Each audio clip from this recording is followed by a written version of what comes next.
while people are coming in, let's just like do a quick hello and introduce ourselves. And then we'll go ahead and start. What I'll do is we'll just say like a quick hello and then I'll introduce you to Anne. No, I need it for this. And then we'll start. So, okay, anybody who wants to say hi, please go ahead. Hi, everyone. Hi, Kim. Hi. Hey, good to see you all. Hi. Hi, Nina. Hi, Lindsay. Hi, Michelle. Hello from Texas. Hi. Okay, Hi. so like, okay, is it like the middle of the night for anybody? Nobody? I got a text message from someone who like set their alarm for 3 a.m. to make the call. And I'm like, Oh, wow.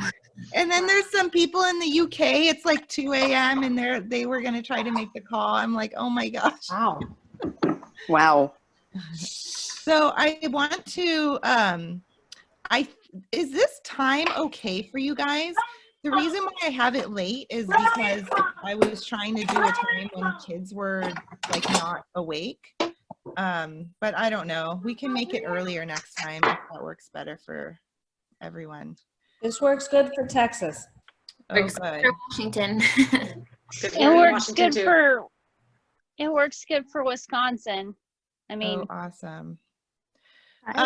Okay, I will just go ahead and start. So I want to introduce you to Anne White. And on my screen, she is on the top. I don't know if it's the same as your screen. Can I unmute Anne's microphone? There you go. Oh, okay.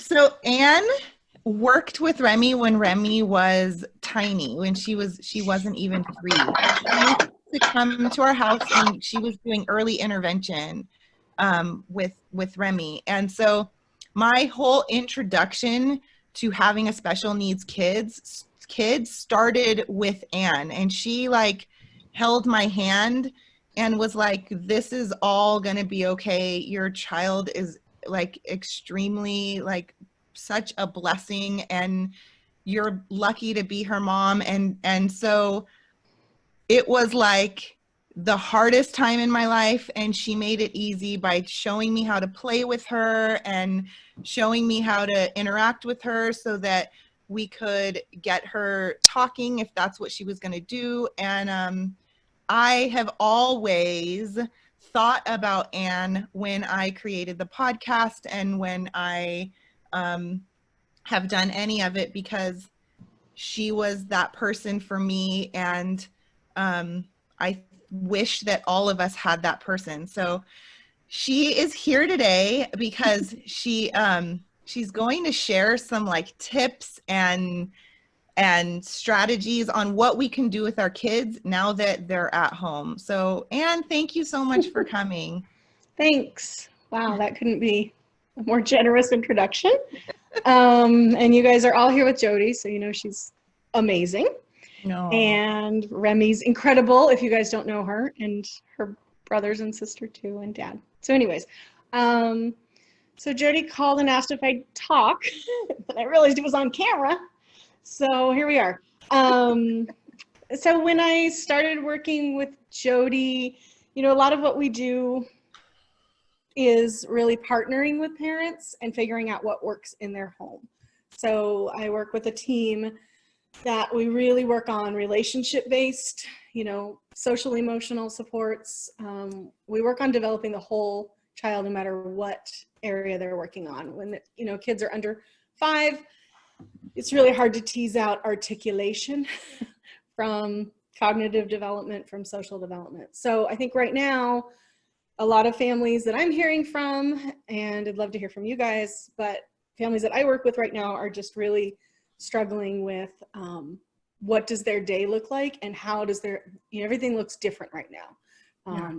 You know, a lot of routines are very comforting and they help us, and our routines are a mess right now.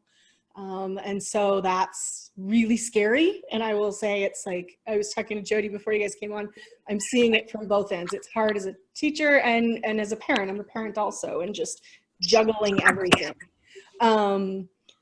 So we expect, and we're seeing, I mean, maybe you guys aren't, but what I'm hearing from a lot of my families is, you know, routines are down, behaviors are up, maybe some language is down, sensory seeking is up.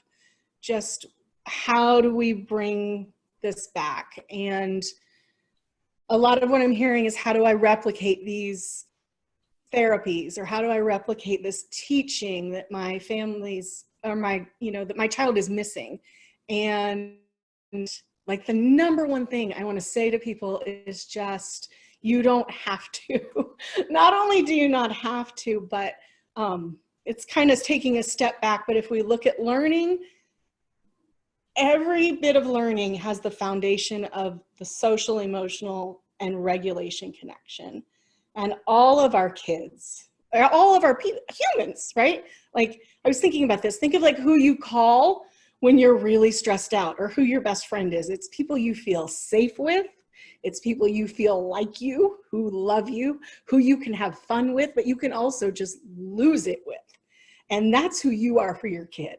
And right now, that's being disrupted, because when their schedules are off and our schedules are off, and we add that layer of anxiety, and then we're stuck inside, you know, that's really, really hard.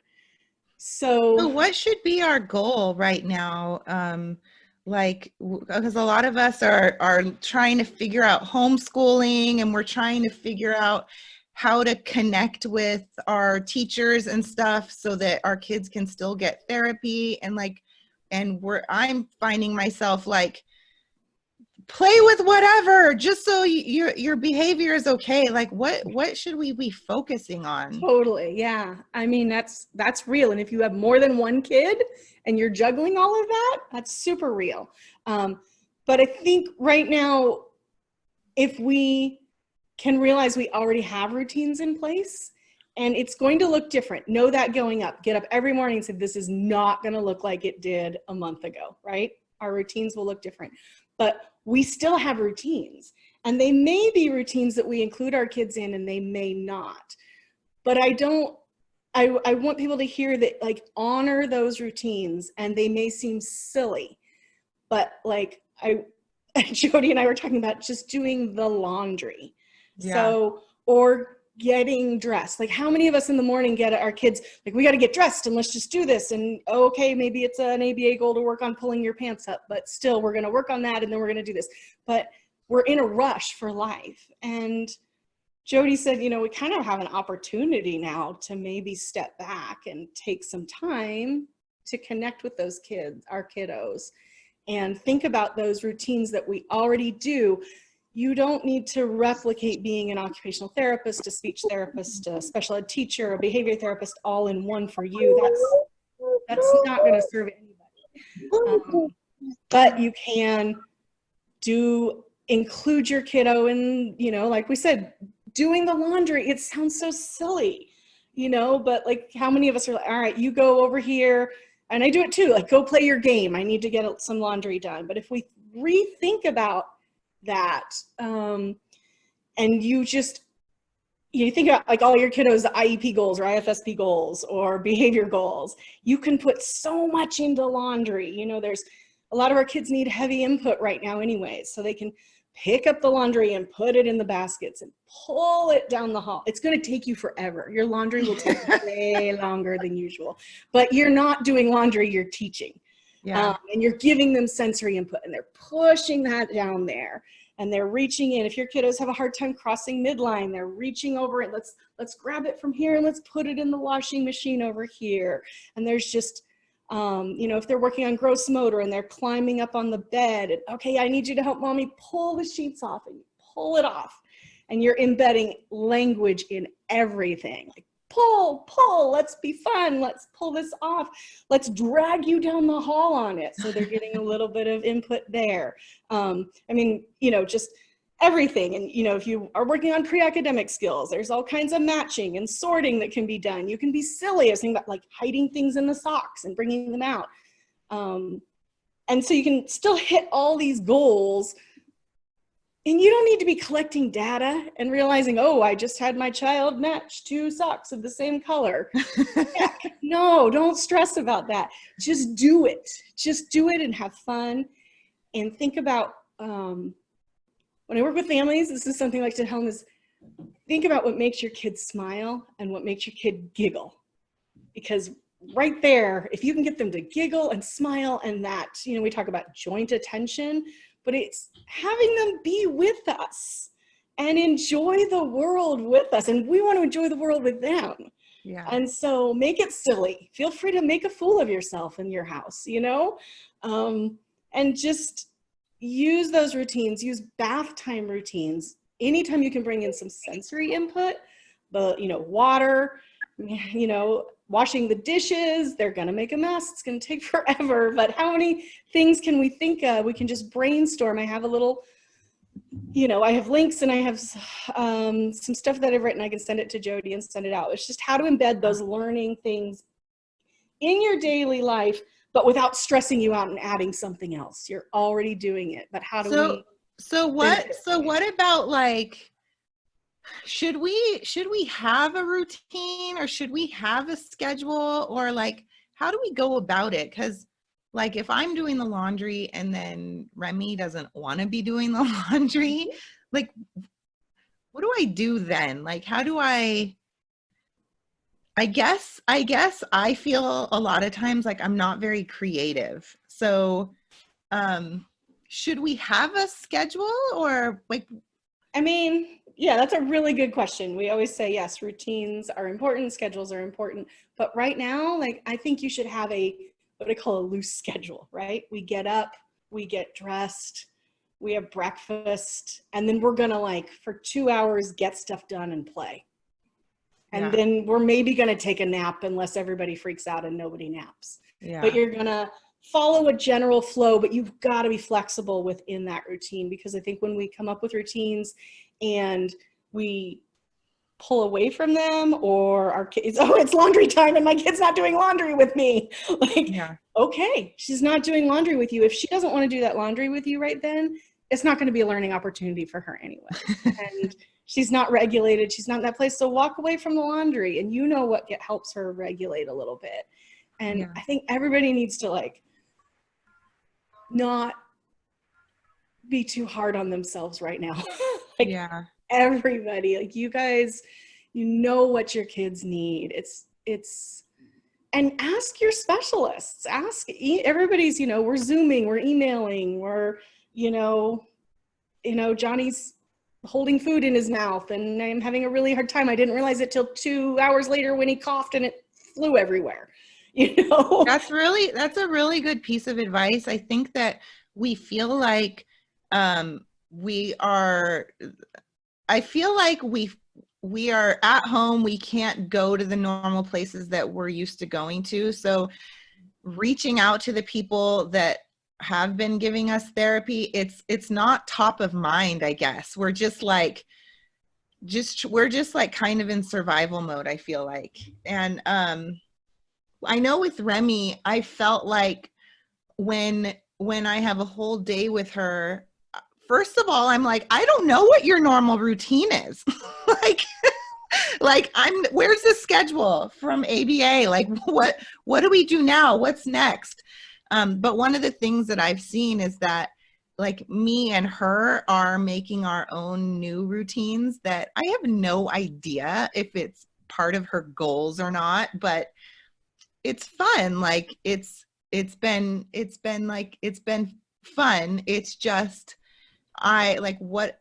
what I worry about is, especially for our other kiddos, because Remy still is getting her services, is like, how do we work on, like, what can we do about the goals that our kids had, when we just don't know the plan? We don't know the plan, and maybe we are not in touch with the specialist. What are, like, the most important things that we should be working on? I would say for your kid, I mean, I love that, like, that you guys are coming up with your new routines, right? And it's just different, and you have to come with a whole different day. Like, I would say 100%, if you aren't sure what to do, get on the floor and play with your kid. or go where they are and just be with them. Because imagine, like, think about the stress level we have right now. And we have coping mechanisms and we have language, and for them, we have to scaffold that for them. So just being present with them is going to help build up just playing with your child. And it doesn't have to be, oh, I know how to play, you know, really fancy. You can just play peekaboo and social games, you know, hide and seek can be silly, and just engage them and let them feel safe and secure. And then once they feel that way, then you'll just find yourself embedding other things, like, you know, you just, you know, we were looking for Easter eggs, and oh, I found 3, and oh, I need 1 more, and you're bringing math into that, but it's just fun and silly, and you're giggling, and maybe it's only 2 minutes. Maybe it's only 2 minutes to you. You're like, that felt like an hour. That was like 2 minutes of play, but that 2 minutes is huge for those kids. Like, that's that 2 minutes they remember. Maybe you go back to that 2 minutes every once in a while, or maybe you spend an entire hour on the floor just, you know, hiding under blankets and being silly, and you're building those. I don't want to get too techie, brain techie. Okay. Building those neurological connections. Every time you socially connect with your kid and every time you play with your kid, you are working on those goals, even if that goal has nothing to do with that, because you're building neurological connections, you're reinforcing those pathways. And no matter what, you're working on communication, which is what all our kids need. Because communication is social. You know, we can label and we can request and we can use a sign to ask for more, which is fabulous. But true communication, that's why this is hard right now, right? Like, we're used to I sit in Jody's living room and I see the look on her face, and I can reach out and touch her arm when, you know, the moment is, you know, emotional, and Remy comes over and climbs on us. We can't do that right now. Yeah. And you were saying something when I was talking to you the other day, is how, like, one of the most important things for our kiddos is to learn how to socialize, and now that's been taken away, and now they're having to do so much on their devices. What do you say about that? Because, like, our devices for our kiddos are like, we have to have them, damn it. It's so true. And it's such a, like, I know it sounds like a cop-out, but I think it's just really, I say this so much, you need to know your family. You need to know your child, what is right for you guys. I have families right now that are doing therapy through Zoom. I did a session the other day with this amazing speech therapist that I get to work with. And the kid's coming up and he's holding the, you know, the toy up to the camera so she can feed it a, you know, banana, like things I never thought he'd be able to do. He's interacting beautifully. But then we've got other families that we have worked really, really, really hard to pull away from the screen. And as we've pulled away from the screen, that social has gone up and that regulation has gone up. So the thought of bringing that screen back in is really scary to those parents. Yeah. And I totally honor that. Like, it's a double-edged sword. Yeah. It really is. Okay, I have a couple questions based on, like, there's, I don't know if any parents are here now, but I was talking to someone the other day, and she lives in Dubai, and in Dubai, they're not allowed to go outside at all. They're not allowed to go for walks. They have to stay in their house. And she was telling me that her daughter is having such a hard time because she has to be physically active.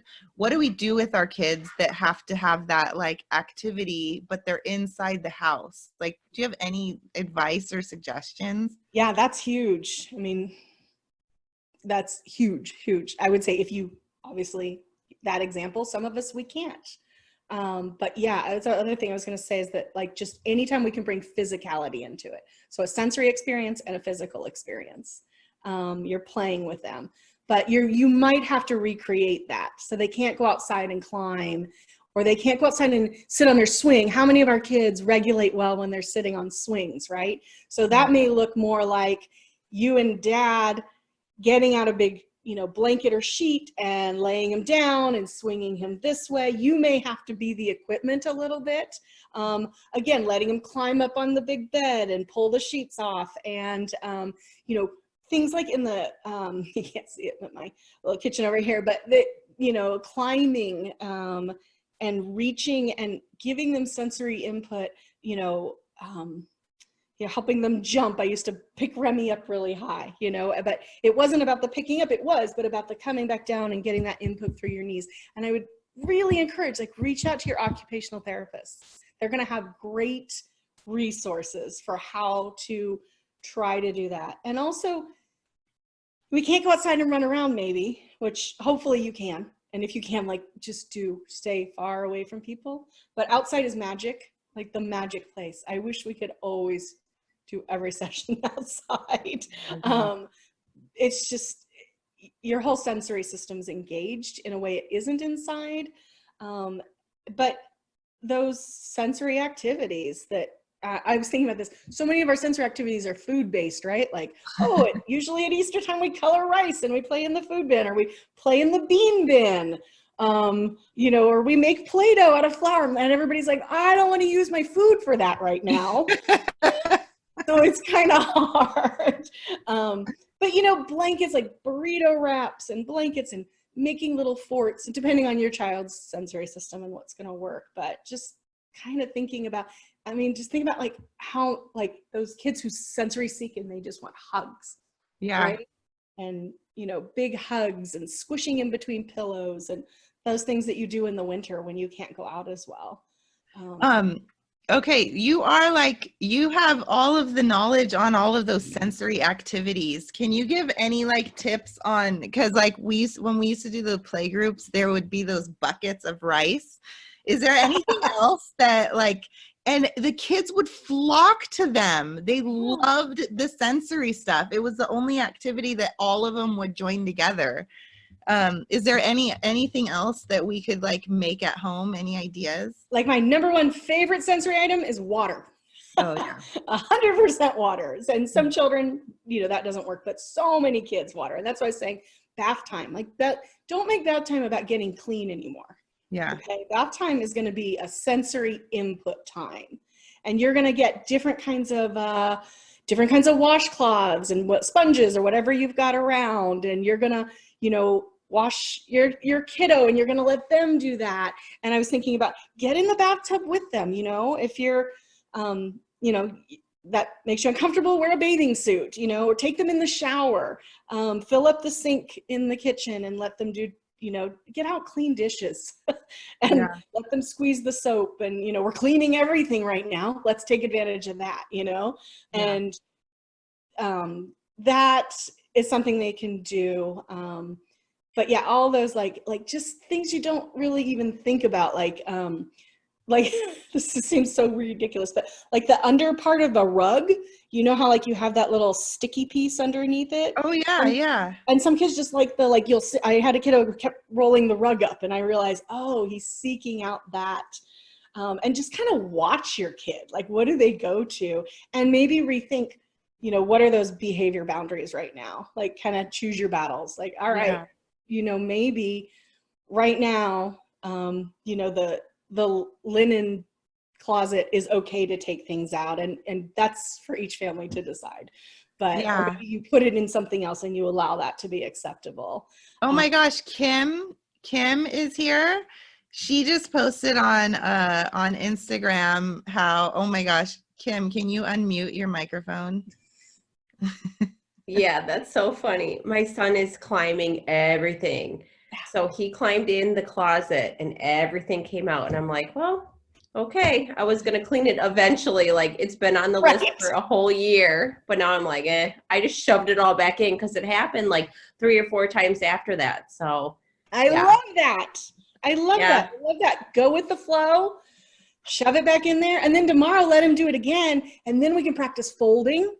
And we can play peekaboo, right? Folding a fitted sheet. Yeah. And we can throw all the brown ones over there and all the white ones over there. And we can work on, overhand throw. We can hide things under it. Next time, like, you can put little things in there for him to find when he pulls it out, like his little dinosaurs in there. And he pulls things down. He's like, oh my gosh, there's something new there. And see what falls down. And then climb again. I actually did have toys stashed because part of our intervention, like a couple years ago, we would put bins of toys in like every closet, because if we were having a tantrum, we would like stop wherever we were, and we just had bins of like puzzles and stuff. So I had toys in that closet, like shoved in the back somewhere. So yeah, that's awesome.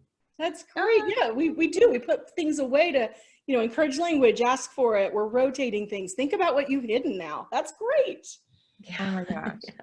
I want to open it up to others to ask any questions.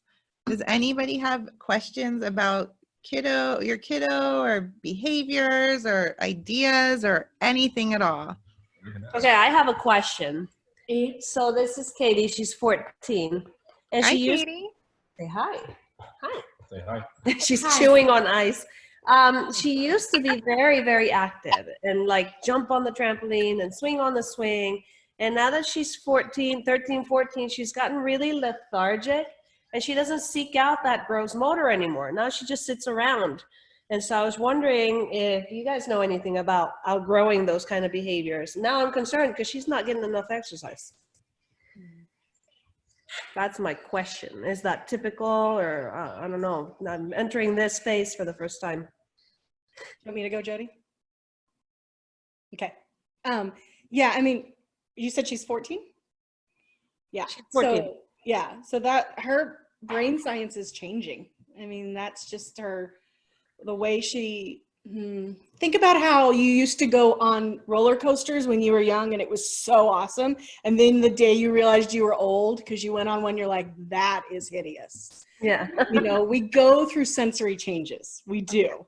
And they go in conjunction with, you know, brain changes and hormonal changes and all of that. Teenagers, you know, stereotypically sleep, right? And her biorhythm may change. She may be up at night, or maybe, you know, that's something you can anticipate, that maybe she'll change the sensory input she needs. You said she's chewing ice. Did she choose that? Yeah, she loves chewing ice. So the jaw is one of the most important ways to get, one of the biggest areas to get input is through your jaw. And so she could be chewing that, and that might just be replacing more of a gross motor look right now. Oh, So it may just change what she needs, but my worry for her is she's also epileptic. And with this hormonal change that's going on, she's had a few bouts of seizures, and with that comes gross motor loss.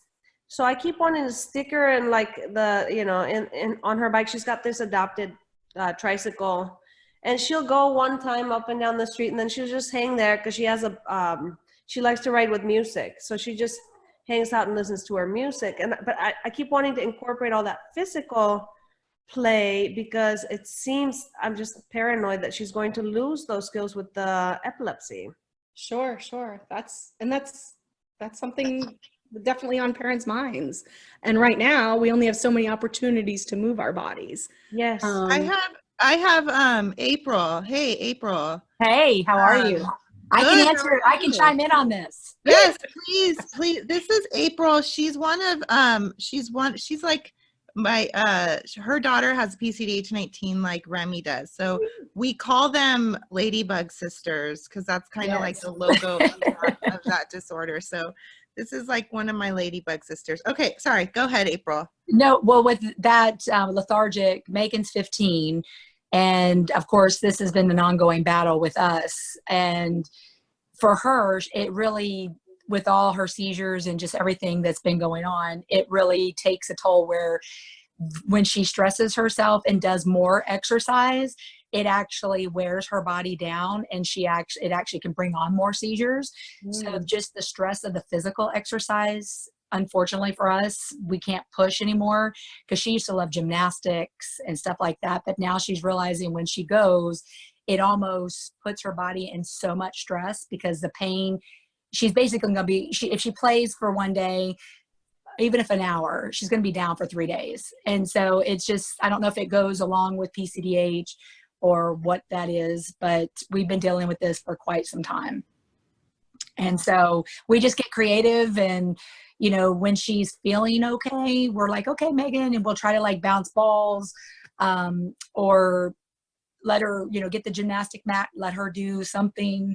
But I know that I have to limit what she does because she just gets so lethargic, and I have to be very careful. I mean, it's literally like total exhaustion. And then she gets cranky, and then she can't verbalize it, and then it just becomes this big storm. Wow. It's nice to hear that from someone else, because I don't know if you guys feel isolated. Sometimes I feel like I can't really go to anybody because nobody has a situation that they can share with me. So this is nice. Yeah, we definitely have had lots of roller coaster rides. But she loves, like, if we go to amusement park, loves rides. But the next day she's spent. And of course we have to like we can't let her walk. We have to stroll her around and conserve her energy, because it's like a chronic fatigue. And I suffer with that as well. Do you find, like, with what Anne was saying about the sensory stuff, like, what about swimming?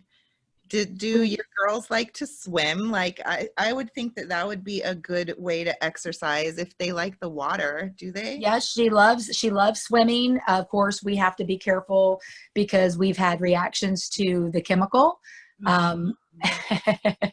And so it's not one of those things like you're going to the pool and you're worrying about a chemical, or even salt water.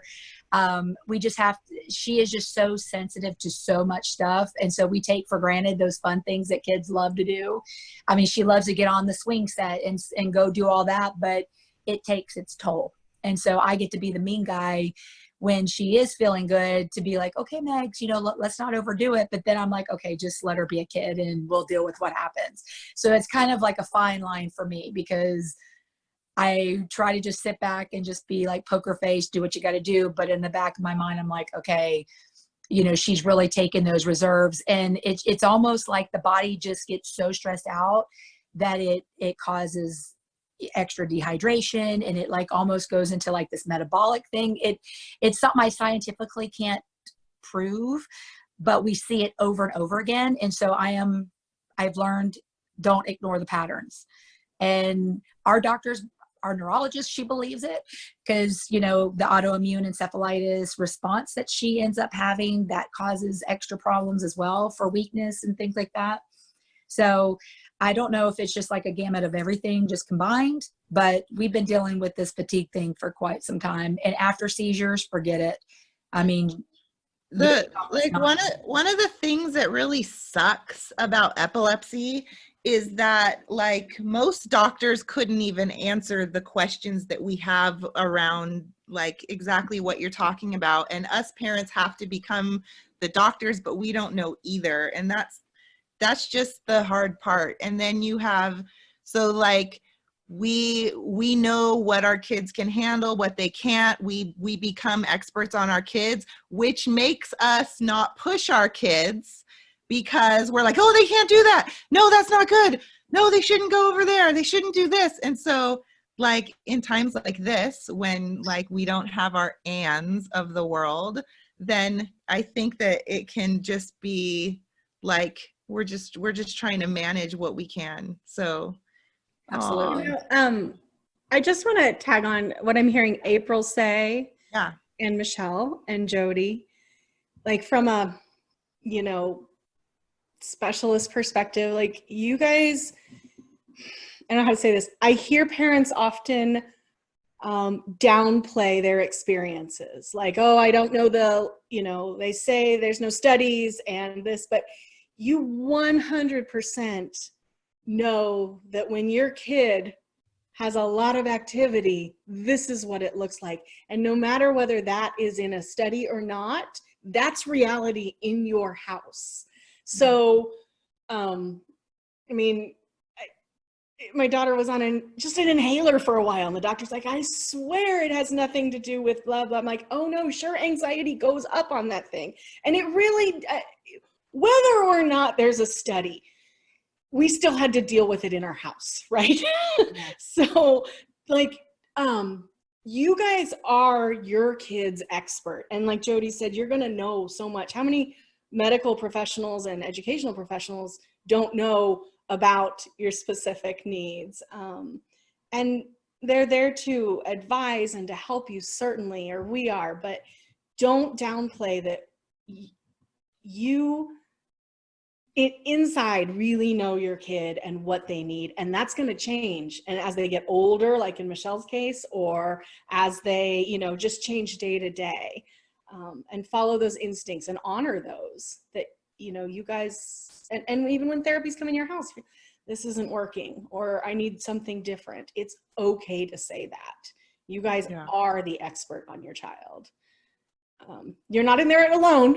I don't mean like you're the expert, you come up with the answers, but just. I think that, thank you for saying that, because I think that we are always like, I don't know what to do. And you know, we've tried this and this and this, but then we do know what it means when our child is behaving in a certain way. And we know, you know, like the other day, Remy woke up in the middle of the night and she started talking, and I remember that she didn't eat dinner the day before, and at 3 a.m. I woke up going, oh, she's going to have a seizure. And that's not like listed on the it's not like listed on the side effects or whatever of the drugs that she's taking, or even like part of the condition. It's just, you just know, like you see those patterns in your kids. And I think there's also like sometimes there can almost be like an overload of input from all these, you know, you Google this and you have all this information and all these great resources, and, you know, go back to the schedule. We should follow a schedule. We should have a visual schedule. It should be exactly like this. And that's great if it's working, but to honor that, you know, like this is or this is not working, or it's working in this situation. It's but there can be almost like an element, I see it a lot around sleeping, parents feeling like, oh, they're not regulating and they can't sleep well. And then I go in bed and I lay with them and they're sleeping okay. And then they almost immediately apologize. Like, I know I'm not supposed to do that. They should self-regulate. It's almost like this element of embarrassment or shame. It's like, no, that's working. And we'll help you to figure out how to get what you're doing and to not hold your child back from progress. But you know, when you go in there and you're laying with her, that you can feel her breathing, and you can maybe tell. I remember, Jody, you talking about sleeping with Remy, and, you know, just, I don't know when you actually got a full night of sleep, but, you know, being aware of her breathing, and like, and I'd go and you'd be like, I don't know, she might be having a seizure today. Just that. Yeah. No, we were sleeping with Remy and Nora. Me and Zach and Remy and Nora were all on one bed. and like, we're like, I don't know how to get our kids out of our bed. But when Remy started like sleeping like this, and she finally got her own bed. But a lot of parents always ask me too. They're like, I know they shouldn't be sleeping with me, and I should, you know, get them in their bed. And I'm always like, I'm not really the person to give you advice, because if it's working, like, that's cool. Sleep is so important for our brain development. Like, so important for regulation, and so important. Does anybody else have a question or a comment or Candy? Where you just, April. Yeah, I was just saying that when people, like, you have to be very flexible, and I had to learn this the hard way because I am schedule oriented. I like things in its place, and I actually go to school with Megan, and I'm basically her para, whatever you want to call it. And so when we were doing OT speech and physical therapy, I was the one that would go back and just observe, because I'm like, I need to learn as much as I can, because this is learning not just for her, but it's learning for me. And so by going to school, and now that we're in high school, you know, not many parents go to school with their kids, so it's quite interesting, but got a great team and a lot of respect from the team. but I learned so much by just sitting there. And they always tell me, you know what, let it go. It's okay. And so they've really helped me to be able to go to the next step when I'm feeling frustrated, to go play Boggle. And, you know, Boggle would be equivalent to English. Yahtzee, you know, obviously Megan's older, so we could play some more complex games, but it just depends on where she's at. You know, it depends if she's regressed. She may be a 3-year-old. And as she gets back where she needs to be, then, you know, she may be up at 11, even though she's 15. So it's definitely been a big, huge experience for us. And we've just learned, like with, you know, Megan sleeps in my bed and my husband we're all in the same room, but he ends up getting kicked out to the full bed that's across the way from us. And so it's really what our family needs. And I've kind of had to be like, you know, I really don't care what other people think anymore. You know, I do and I don't, but, you know, at the end of the day, like she said, we're advocates for them, and whatever works for us is going to be the best. And like with this schedule, the teacher has all different teachers has Class Dojo, and some of them have Zoom, and I'm like, oh, and the teachers are videoing and they're sending like thousands of it seems like emails a day. And I just, like today she woke up and she's like, Mom, my legs are hurting. And that to me is a big warning sign. So I'm like, okay, you know what? Today we're just going to chill. And I just emailed her teacher and said, today we'll just be chilling. We'll be doing nothing. And so I think we just got to give ourselves some grace. And it's hard because I like to be on the schedule, and I get anxiety when I see all this stuff piled, and I like to make it all organized. But thank God for being trained to do something simple, and then to just escape and do the best that we can. Thank you, April, to say that. And thank you, Anne, for saying that. I think that the perspective of a mom that has an older child, I think that we have so much to learn from you, because a lot of questions I get is like, my kids too, how do I potty train them? I'm like, wow, well, that's ambitious. But I think like as they get older, I think the expectations we put on ourselves, we have to let them go. So I love that you're giving yourself grace just to be like, I don't care what other people say, because we're doing what works for us. And, you know, I just want to say that I love that term, like giving yourself grace and giving yourself the space to take a break. But the way I see that is, you didn't take a break, and you didn't let yourself off the hook, and you didn't let your daughter off the hook. You did what she needed, and that's teaching. That's an intervention, is providing what she needs. That just may look different than what it looked like yesterday. And just because you didn't follow that schedule, like inside, just know I'm following the schedule of helping my kid. And yeah. That may not, and I'm a super, like, I love my lists. I love my graphs. You know, they're so fabulous. But sometimes that's just not going to work, because I'm not teaching a piece of paper. Yeah. We're teaching kids. So yeah, I think you did more than just give yourself grace. I think you did what was the right thing for your kiddo.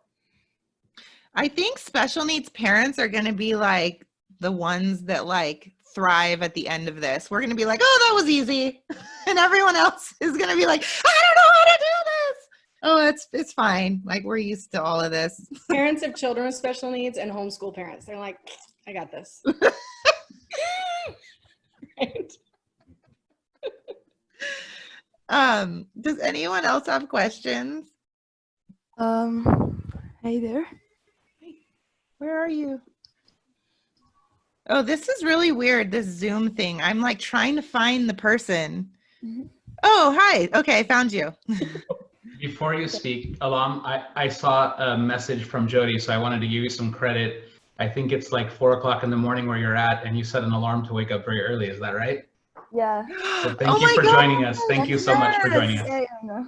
Oh my gosh, it is in the middle of the night. So Yeah. did you go to sleep and wake up, or did you stay awake? No, I slept and I woke up now. actually. Oh, thank you. I feel like we should do a dance for her or something. Hi. Hi. It's so good to see your face. Thank you for coming. You're welcome. Talking about the sleeping with your kids, I used to work in the vacations in nurseries. So we have this kid that had autism, and he really, really loved me, and I loved him so much. So we had like an hour in the day so the kids can take a nap. So we had two autistic kids in the nursery, and the both of them didn't sleep in the nap. So his name is Adam. I took him and I just like slept beside him, and I like hugged him and we slept together. And when I tried to like get out or get up from the bed, he just like pushed me with his hands, like I couldn't move or anything. Like the owner of the nursery told me that I must like less the kindness that I'm giving to. Because I was like treating him so kindly, like so kind. Whenever he cries, he can come to me and like cry so much, and I just hug him, and she told me, no hugging, stop hugging him. We need more people like you. That's so sweet. I've done that so many times with with Remy, where she'll like fall asleep on my arm and I'm like, I'm stuck. And I think that's like one of those things where, you know, you guys are just seeing, oh, they're falling asleep with me, this is how, but you know, really what I see is you're giving them the sensory input they need, that social emotional connection, how you said, you know, he follows you around, he's connected with you, he feels safe, he feels, you know, liked.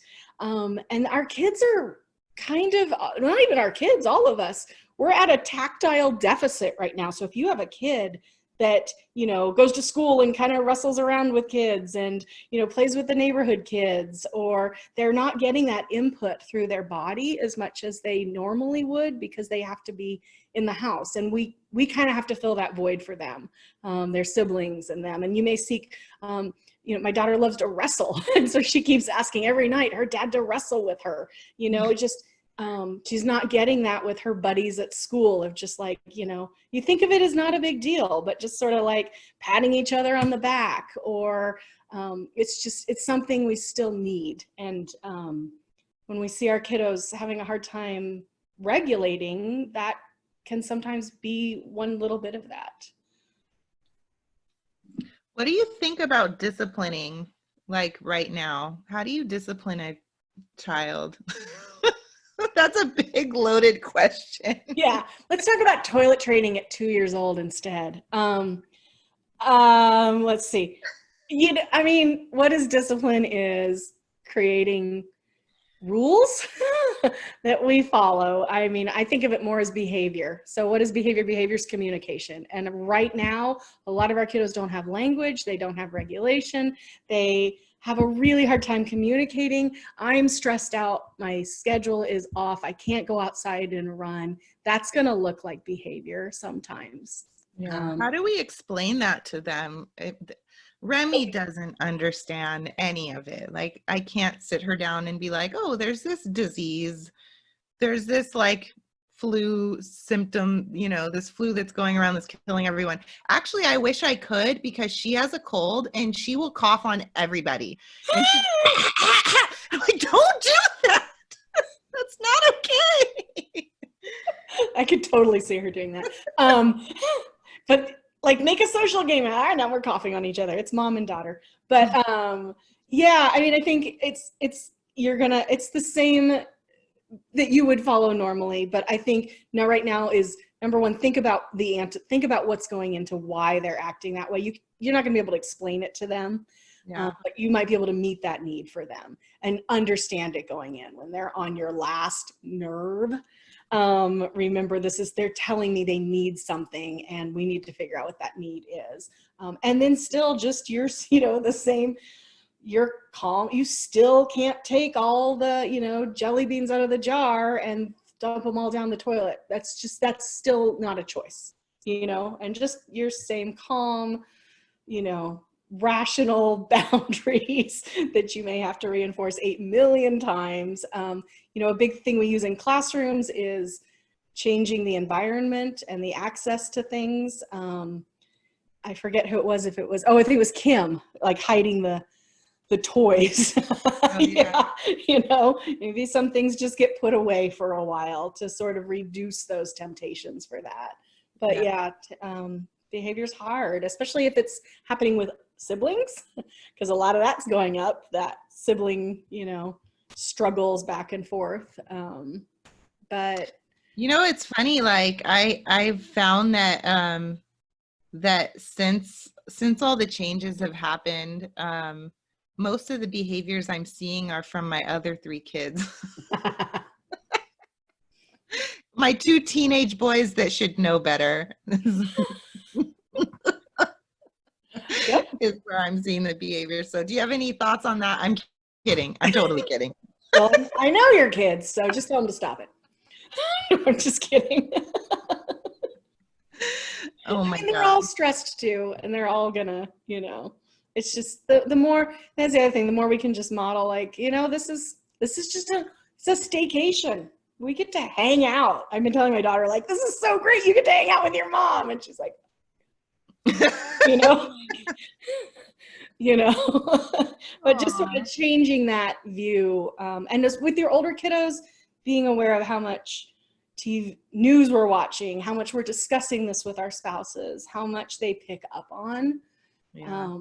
And even our little kiddos who might not understand the language, but understand the tone of distress. Yeah. You know, when you're nervous and, oh, did you read this article, sweetheart? This one, you know, upset me. And Yeah. they may still very much pick up on those vibes. We I think this is the first week since, I don't know, since a little while that I don't know that there's been a lot of like watching the news from anybody in the house. I mean, I know I haven't, but I can just tell already that like the stress is way down this week. I don't have any idea what's going on in the news, and I'm sure that someone will tell me if some crazy thing happens, but I find so much more peace not being involved in it. So I think that that it really does set the tone in your house. And when you're all like, oh my gosh, did you hear about this? And did you wash your hands for the 800th time? And like, I think that it kind of like, it's like the energy of the house changes. So that's my advice to anybody, because I know that I'm sensitive to that kind of stuff. So I can't take it. Does anybody have any other thoughts or questions? No, but I would like to make a comment, as Isaac Hayes himself is his husband. Yeah. On discipline, you know, one of the things that has really made an impact, or what's helped me, is recognizing that it's not about, it's not really about the event as much as it is about the consistency of what you do. People, you know, Katie has, like, for example, a thing of getting in my Jeep and turning the air conditioner on. And, well, of course, you know, it's going to ruin my Jeep, and can't let her turn the air conditioner on. She finds the keys. God, man, I've done the whole thing of hiding the keys. I've done everything that everybody says, you know, et cetera, but she still figures it out. But slowly over time, not immediately, by being consistent in the discipline, here she comes. Hi. Tomorrow Carson screams. No. Yeah, that's another one we have to say. Anyways, by being consistent, we start to see some of the movement, right? And I guess the only thing I'm trying to say is, like, you know, one of the things that I would say as far as being a special needs parents is that oftentimes we kind of live in this community and it feels like, man, it just happened to you, right? You don't, man, this is just like, it's like a tornado. It happened. You can't do anything about it, right? And I'm not trying to say that there's absolute truth in that, right? There's absolute truth that it happened to us, but there's also a sense of that you have to create a sense of normalcy within there too, right? And there has to be an intentional sense of trying to keep at least some sort of normalcy within these things, and structure as best as you can. Yes, it's structure like, hey, Katie, don't say that 15 times, say it 5, or say it 10, you get a choice, you know, and stuff like that, versus the other things. But believe it or not, I think that makes a difference in their lives, a huge difference in their lives. Even adds to their stability and their happiness overall, because they see that consistency, that routine, that normalcy, and maybe they feel a bit more normal than what they normally consider themselves to be, right? And I don't know. That's my 2 cents about this one. I'll shut up. Wow, that was really good. Thank you for sharing that. You're wow, that's we all need that lesson, I think. And I think it goes back to that. You're giving her a sense of she's learning it inside. Eventually, you know, slowly. I always tell parents, like, choose your battles. If I walk into a house that they've got a ton of rules, like, all right, let's figure out what's really, really important here. And when it's really important, we're just going to calmly and consistently never fail.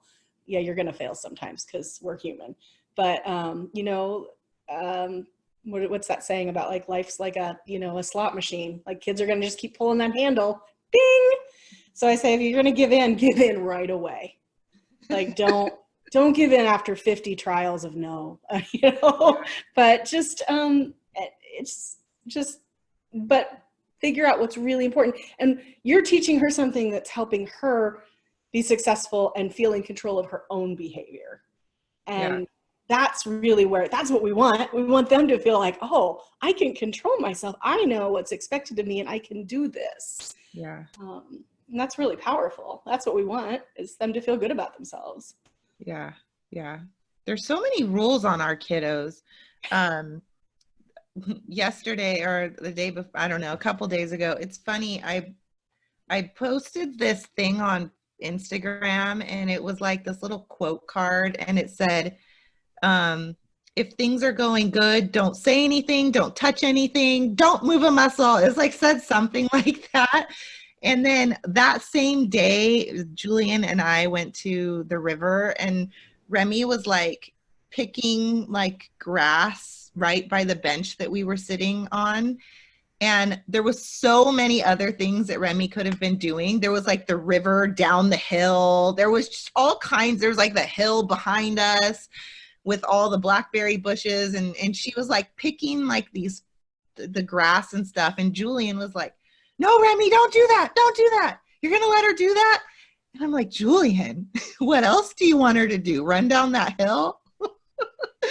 So I think giving our kids like picking battles and then giving them some sort of power sometimes, I think that's just the whole thing of special needs parenting. It's always a balance of doing that. Mm-hmm. I saw your post about the curling iron. Oh yeah. You know, Remy with her, and I thought of that, like, oh, like, you know, that could be probably not safe. No, I loved it. And I almost never curl my hair, so I plugged it in, and I was like, told Clara, it's, you know, it's hot, don't touch it. But I thought, oh my gosh, those rules that we have, you know, and think about it like, well, no, if I'm there and she's doing that, and like, what a great activity. Talk about like a routines based. Yeah. So with the curling iron thing, this is really, it's interesting because what we're seeing with Remy is that she has her little things that she does with certain people. And I think that she just loves curling her hair, but it's like a thing that she likes to do with me. So I used to curl her hair every day for like years. And now she doesn't want me to curl it. She wants to curl it. And she's been watching me. So she'll go and she'll like wrap the hair around and I'll unplug it. I'm like, oh, it's hot. Like I'll unplug it and she'll plug it back in and get all mad. And like, so now I'm just like, okay, I'm just going to stand here and watch you and make sure you don't like burn yourself. And she does a really good job. So I'm like, okay, probably not the safest thing, but. Well, but she's developmentally, she wants the independence. I mean, you see that, you're like, yes, that's what we want, is her to do this next step. But, and that's that social connection. How you said she does certain things with certain people. She's bonded with people emotionally. That activity of curling the hair, that's just a conduit for that. You're still there with her, but that's that social emotional connection. That's when that's there, then we can learn all these other things on top of that. And we can learn the behavior expectations of, no, mom plugs it in, I don't. Yeah. You know, we wait for it. We turn Yeah. it this way. Yeah, that's beautiful. Aw, thank you. Okay, before we go, does anyone else have any questions or thoughts or anything? I was gonna talk about behavior real quick. Yeah. I have almost 3-year-old twins. One's special needs and one's not. And they are both very much like attention seeking. They'll throw the block and look at me while they do it, or hit their sibling and look at me while they do it. And something that's been really hard for me is to totally ignore bad behavior, right? That's what they keep telling us. Ignore it. But do you have any more suggestions on maybe like how to redirect them, or just keep ignoring them and hopefully they don't hit their sibling in the back of the head? Yeah, so planned ignoring is a great tool. It has to be used a certain way. Like just ignoring is going to be really, they're still going to need that need met, right? They still want mom's attention, and there's 2 of them. Right. One of my really good friends has twins, and they're 4 years old. So yeah, that's a lot of work. And especially if you're on your own. But I would say just like as much as you can, just limiting, like front loading, right? So giving them that attention. I mean, we all know this, like for the positive things. You know, if you notice certain times of the day, it's when they're hungry, it's when they're tired, it's, you know, I'm going to catch that ahead of time, and we're going to go have cuddle time, and we're going to play blocks on the floor. And I know I keep going back to it, but like play with them. Getting down there on the floor, playing with them, and they go to throw that thing to get your attention, and then we're just moving the blocks over here, and we're going to try something else, and we're not going to freak out about it. We're not going to yell at you, don't throw. It's just, all right, well, that's done. And we're moving on to something else. And yeah, and I think it like escalates when mommy needs to take a phone call, or mommy has to set up Zoom for a Zoom call for speech therapy, or a Zoom call for PT or whatever, and they're like, oh, your back's turned for 2 seconds, so I'm going to try to throw this toy at my sibling. Absolutely. So, you know, we use like little tricks, like the special little, you know, the special boxes, and we put them away, and then when mommy has to do a Zoom call, we get to get those out, and that's your special time to do that. Or, you know, all these sort of like preventative techniques, but in the moment, that's really, really hard. Are you, is there any other adult in the home with you during the day? It's just, nope. Yeah. Just me. But yeah, I mean, they're gonna, you know, you don't want to reinforce the negative. I mean, you guys all know this, but yeah, reinforce the negative, reinforce the positive. Totally. Also, probably not what you want to hear, but actually pretty typically that's a really nice indicator for, that's right where they should be developmentally for a 3-year-old. Yeah. Good job them. Right. Yeah. It's more keeping them safe is what I worry about, not like the throwing. It's more like if you get a heavy toy and you hit brother on the back of the head, that's not great. But. Sure. And you can think about, you know, so sometimes those things, I mean, I don't know, your kid doesn't have to be in the home, but think about like, you know, maybe there's sensory input they can have before these times. So, you know, maybe they need to be, you know, jumping up and down, you know, on the cushions on the floor. Maybe they need to have tight input.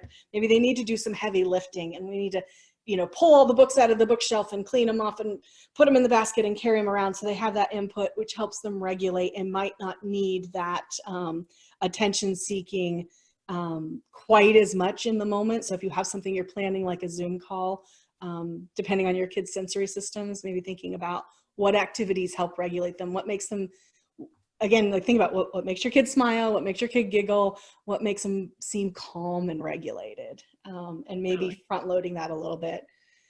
We have everything else. right now, Remy's, okay, we have 2 iPads, a pink one and a blue one, and Remy doesn't care about the iPad. She doesn't watch it or play with it much. Sometimes she does. Like, we try to get her to play with it in the car and stuff. She doesn't really care about it, but she loves to take the iPad away from Nora, and it's totally for attention. It's 100% for attention. She wants the interaction from Nora. She wants our attention. And what we started to realize is like, it's a game, because this is what happens. She runs over, she grabs Nora's iPad. Nora starts screaming. We're saying, Remy, don't. We grab the iPad from Remy and we give it back to Nora. And we say, oh, it's okay, Nora, here you go. And Nora's like, ah! And we're like, how do we get her to stop doing this? And what we realize is that whole scene was reinforcing to Remy. She's like, ooh, like I get everyone riled up when I go and I steal the iPad from Nora. So what we are working on now, which is very hard, is we started to teach Nora that when Remy goes and takes the iPad, to let go of it and not say anything, not to scream, not to holler, just let go of it and quietly come and tell an adult. And then the adult goes and takes the iPad and then makes Remy go, it's not really like a timeout, but kind of do something else that's just not what she wanted to do. So that's our plan. I'm hoping that it'll work, but what we've started to realize is that we have to train Nora a lot on how to respond to Remy, because Remy loves how loud Nora gets. So that might be something that, like, you know, something that you can teach both of your kids is like, you know, if one of your kids is hitting the other one, like, of course you don't want that, but maybe like give them a different way to respond to it instead of and then kicking them back. I don't know. Yeah, I love that. And just acknowledging, like, or noticing, what is this trend? What is going on? Why have we been having, and then, oh, wait, that's a really big fun circus we just put on for Remy. And she knows how to get that. You know, like she's, you know, all our kids, they can figure that out. And it has a really good point about it, you know, even when you're talking about at the river, like let her pick the grass, like, you know, engaging the siblings and understanding how to communicate with those kiddos as well. Yeah, for sure. Okay, does anyone else have any questions or thoughts or anything? And then I find that Sharon, she likes to keep people in boxes, you know, like this person does this at a certain time at a certain thing, and I need to keep that person in a box. So like, you know, and Sharon has autism and Leah has a different sort of autism. So like Sharon has the classic regular, you know, autism, and Leah has this sort of, you know, spicy, like ADHD autism with mood disorder and whatnot. And kind of, Sharon has this OCD autism. So Sharon is very scripted. So Sharon wants Leah to be in this box. And Leah's not boxed. Leah's like all over the board. So whenever Leah gets into certain moods or whatever, Sharon wants her to stay in those moods. Like Sharon is like, oh, she's angry. Let's keep her angry. What can I do to keep her angry so that she doesn't change? Because I don't want her to change.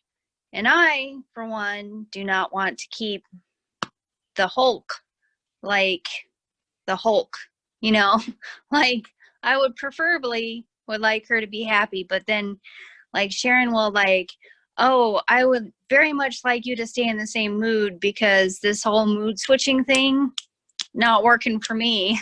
So yeah. She will sit there and, you know, push her buttons so she'll stay in the same mood because this whole mood switching thing doesn't work for her, you know. So she'll sit there and try and push her buttons to keep her in the same mood, you know. But she'll change moods, like she'll be in and out of moods. But she's angry, and that's her, like, for Sharon, that's her, she knows how to make her angry. Like, I know how to keep her angry, so I'm just going to keep making her angry. Like, I can work with this. This I can work with. I can keep her angry. And she So she's probably like, knows how to respond to that. Like, I know when she's angry, this is how I feel, this is how I respond. And that's comforting. Are they twins? no. Sharon is 12 and Leah is 10. So, very much, Sharon's in that 12 hormonal stage, and Leah's right on the cusp of that. So it's awesome being quarantined with them, So I'm like super excited about it, It's awesome. I think that's the flip side of those routines, right? We want routines to feel secure and structured, but when those routines go into the way that everything has to be, even, this is how my sister acts and this is how I respond to her. You want to change that up. That's stressful. And again, it's so silly because you think of them, your kids are older, but still just, that's why we can play silly and play different emotions and see how that responds. And I try very much so to like the sensory input. They very much are like you said, like I don't even the very much like the tickling games, and I do dance parties, and like they're very much stimulated by music. So I turn on the music and I dance around the house, and I'm like playing music and try and get them engaged that way, and kind of like just start tickling them and kind of get their sensory stimulated so that they're refocused into something else. I love that. So that their energy is refocused into something else other than like trying to make a battleground out of it. And then that kind of refocuses everything into, oh, now we're doing a dance party, because Leah's attention span is like next to nil. But that's great because you brought in the sensory system and the music. Like, how many of our kids just respond so wonderfully to music? Like, that's a great they do. They love it. Yeah. And it helps their language skills too. If you have a nonverbal kid or a kid that's pre-verbal, music is a great stimulator for that, because it really helps language skills, really help you with trying to learn language, because it really stimulates their brain. I really believe that, because I think most of the language that Sharon has verbally is through music. Most of it anyway. I don't know how many times she's tried to communicate to me through a song or through a musical, really. So, and I don't know how many times, well, I've seen My Fair Lady, I don't know how many times, but I hit it like a few times, so. Yeah, I mean, that music, that being outside and engaging the body, all of those sensory inputs are going to often be themes that really connect with kiddos. Oh, Jody, you're muted. Oh, I was just saying, I said, you really know your kids, Candy. Like, you're very in tune with them.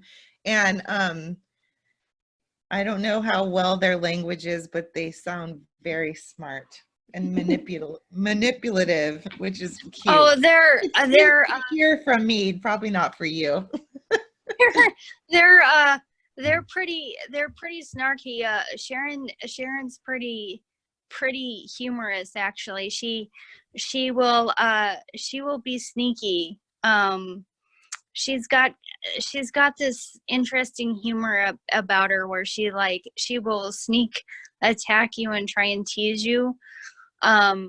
And when she's like, and it's really annoying, because when I'm trying to do math with her, she acts like she doesn't know what she's doing, because her language is limited, and she knows that, but she knows that I know that, but she knows that I know that she knows more than she knows. And so she's like, ha, I don't know this, ha ha ha. And I'm like, no. We ain't playing this game. Like, and then she's like laughing the whole entire time. Like, she's like real funny, like, ha ha ha, like she's giggling. And then she's really smart on the Chromebook, smarter than me. So like I'll turn around and she's got Veggie Tales up, like trying to like watch Veggie Tales while we're like doing math. And I'm like, you ain't watching no Veggie Tales while we're doing math. What are you doing? I already looked up Veggie Tales on some like she'll put Google up and she's already got it like searched and put up before I even turn around like 5 seconds later. I don't even know what these kids are doing. Oh my gosh, so cute. Does anyone else have any questions before we say goodnight? Oh yeah, Jen had her hand up, so I'll go ahead and mute her so she can have something to say. Please, yes. Hi, Jen. Hi. Jen. Sorry. I took my hand down because my thoughts go like zigzag, so I like bounce around a lot. So I really kind of just was like, oh, where am I going with my thoughts now? But just kind of back to the behavior thing. Like I feel like, so for me, I'll start out with my daughter's Jane, and she has the same condition as Remy and Megan. The one thing that has been a blessing for us is ABA. But kind of in the midst of all that and working that out, the other thing that happened was I'm not as severe as Jane. I don't have epilepsy, but I am diagnosed with PCDH19. And I do have a hard time regulating my emotions when I'm upset. And so one of the things that helped me was figuring out that, okay, this is the way I get, and seeing that in her was able to bring me to this place of she cannot regulate her emotions, because like when I'm mad, I can't come back down unless somebody's there coming down with me, and my husband's an escalator. So it always is a really fun time around here. But the one thing that helped with ABA was like the constant reminder, and I always do this with my toddler families that I work with, is like really going back to labeling emotions, and like in my mind thinking, you know, all this time, like she doesn't understand emotions, she can't control her emotions, she doesn't get emotions. And the ABA person being that solid, like in your face, like I'm right here with you, this is how you're feeling, this is, you know, what you're doing, and this is, you know, you're upset, you're mad, you're this, you're that, and like staying right there with her really helped her to be able to come down and start realizing that she didn't have to act out and be super over emotional during stressful times. I guess that was kind of the main goal of my thought process. I love that. I love that your perspective on it too, of how it feels to you. Yeah. And like, I think that's so powerful. Like that thought of, first of all, helping them. You can't really change something till you can really identify it and feel it. And when I can't stop being angry if I don't even know when I'm angry or, you know, what I'm angry about. There's so many steps. We just expect the behavior to change up here, but we really need an awareness. And for our kids, we have to help them, you know, we're going to co-regulate with that for a while. We're going to give them the language. We're going to be there with them through it. Like that's what you said, right? Like somebody, yeah. You know, it's not just, all right, I'm out.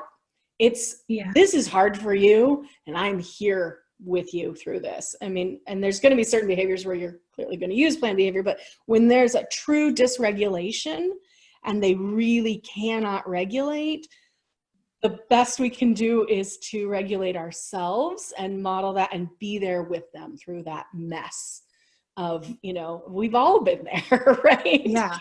Yeah.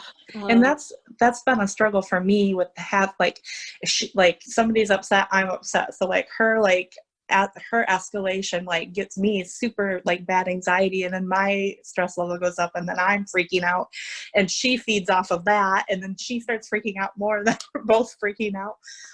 But with the ABA person being here and just being that like calm, like kind of outside the box person, I've been able to kind of like mimic her, I guess, behavior and her mood during Jane's stressful times, where I'm not necessarily imitating Jane's mood, I'm imitating the ABA's mood, so that I can help regulate that better. And it's been a struggle.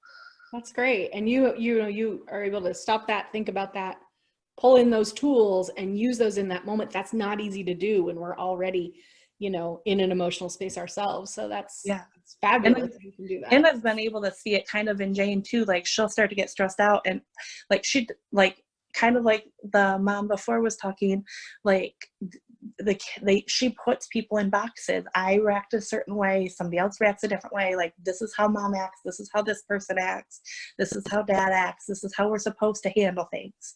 And when I raise my voice at her is when she freaks out. With the ABA raises her voice, she's like, yeah, whatever.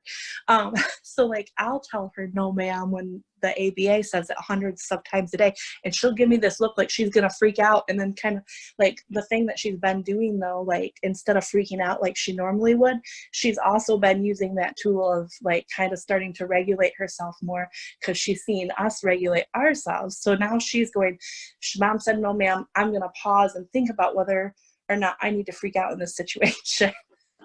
That's great. That pause is learning, right? Like yeah. Even if the freak out comes in 3 seconds. Yeah. 3 seconds of regulation, we're making progress. Yeah, exactly.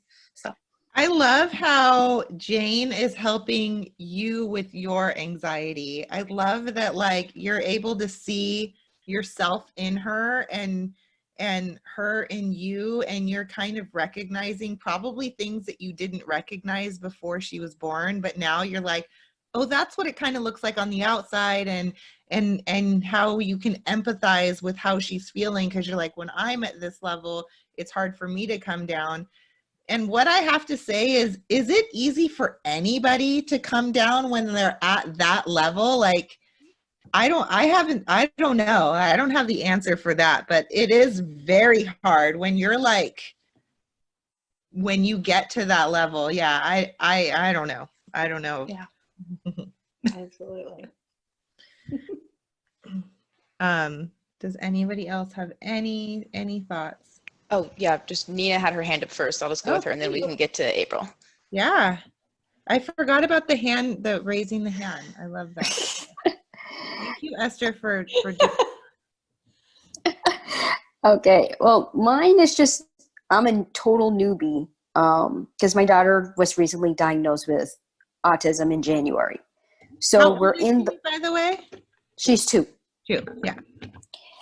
So when, I think this is just more of just a questionnaire kind of thing. Like when I do take her to the various new therapies, ABA and OT, what should I be like telling them? Should I just tell them like what her routine is and work along those lines? Or should I just see what they see in her and try to implement what they want to try to do for her? Because yeah, it's like, this is like that unknown of like, should I tell them what I know already and see what they can do, or let them observe her and then we just kind of like make the plan together?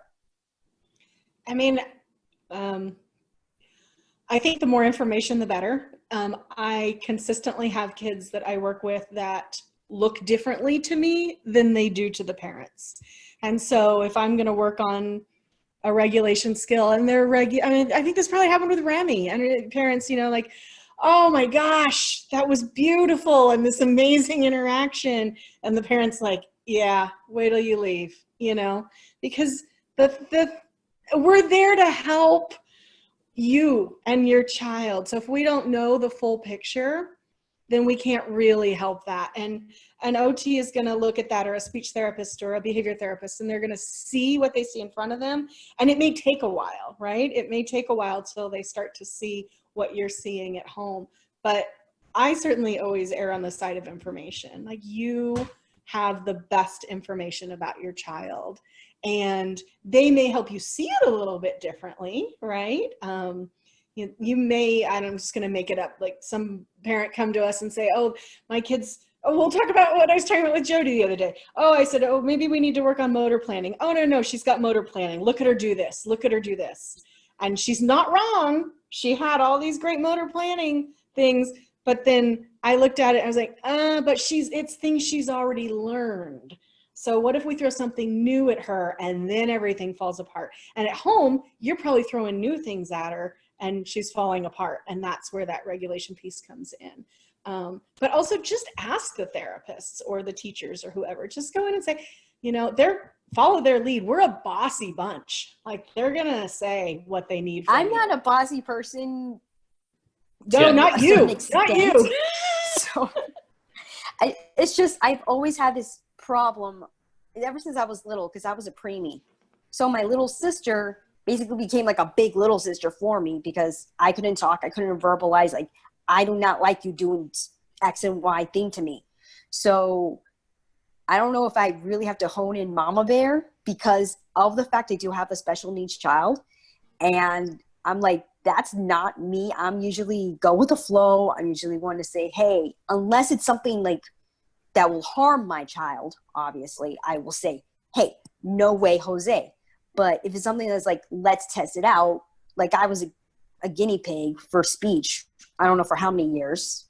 So I've seen the benefits as I'm a product of it. So it's like, okay, let's see what happens with her. So I guess it's just, with every special needs parent that has told me, just work with it, see what works. And if it doesn't work, just don't do it again, I guess. Yeah. I'll touch on that, Nina, too. For Jody and I with Remy, I mean, it's not as recent, but from the parent side, I think that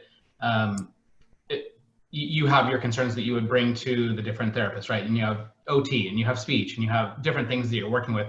So I think, like Ann said, having information from all sides is good.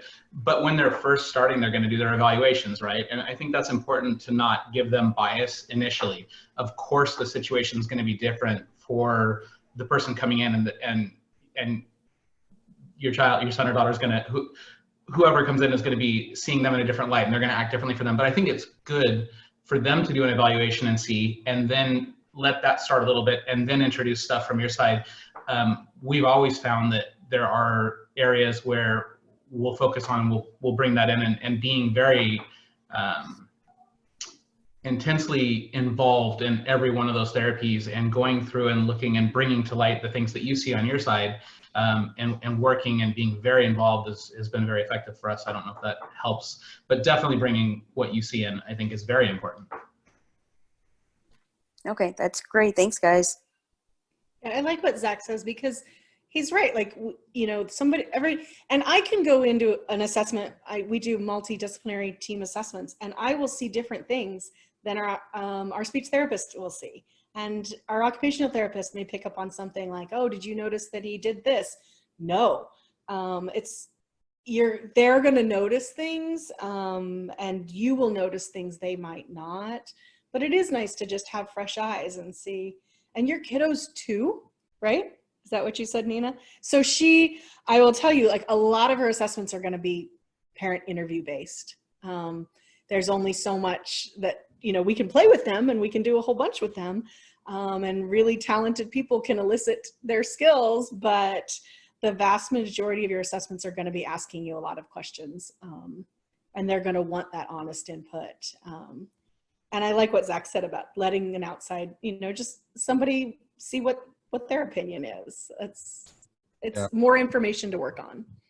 I always said explore, observe, and repeat. And what I mean by that is, you always want to be explore anything, because anything can be a solution. You never know when that way something's going to turn out to be something you never expected, and so innovative and so great. And you have to observe, do a ton of observing. I always see, as parents, we're kind of like the Anne Sullivan for Helen Keller, putting her hands in the water and repeating constantly the same symbols until she eventually goes, oh, she's telling me this is water. Oh, which was the eureka moment, right? And so And then that's mixed in repeat, just constant repetition. Every time, eventually it gets through. And that's the only thing I would say is common among special needs parents, is that we're doing a lot of that. Explore, observe, and repeat, Well, there's probably a lot more, but that's the ones I'd say.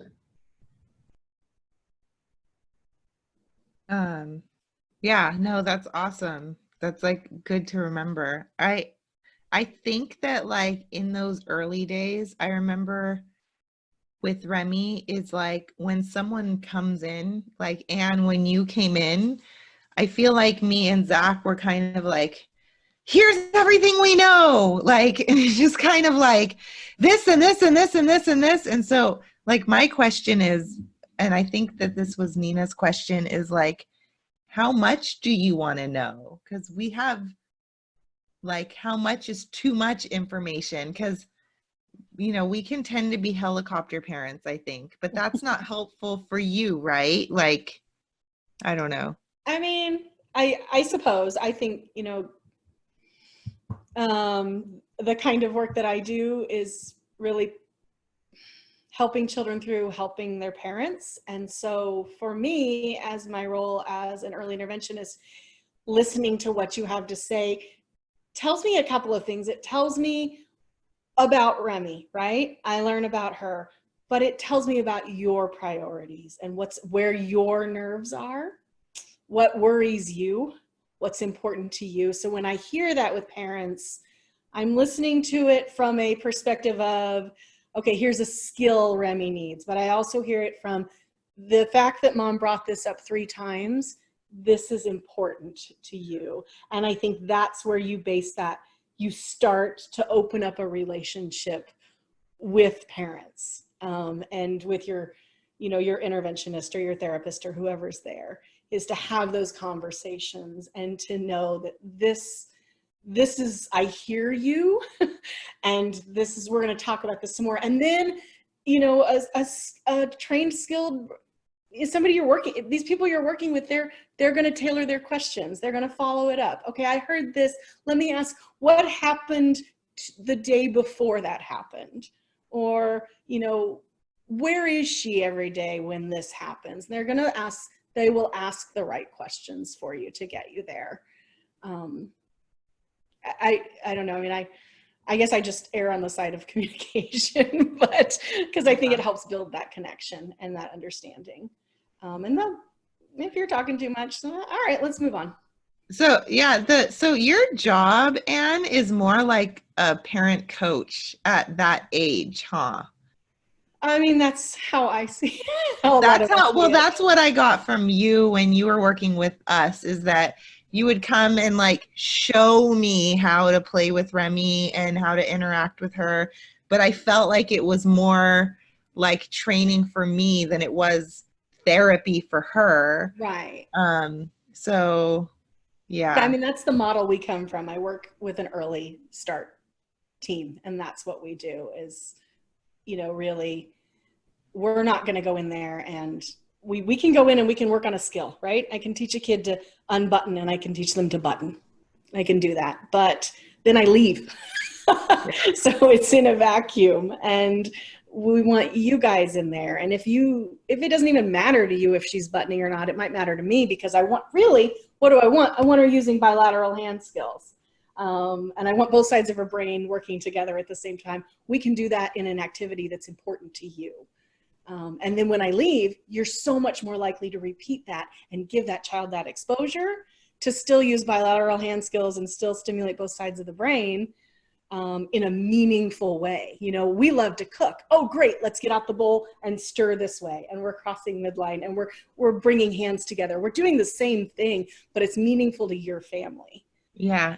Sorry, I'm changing subjects, but can you talk about this midline thing? I don't like what is the midline? I don't know what that means.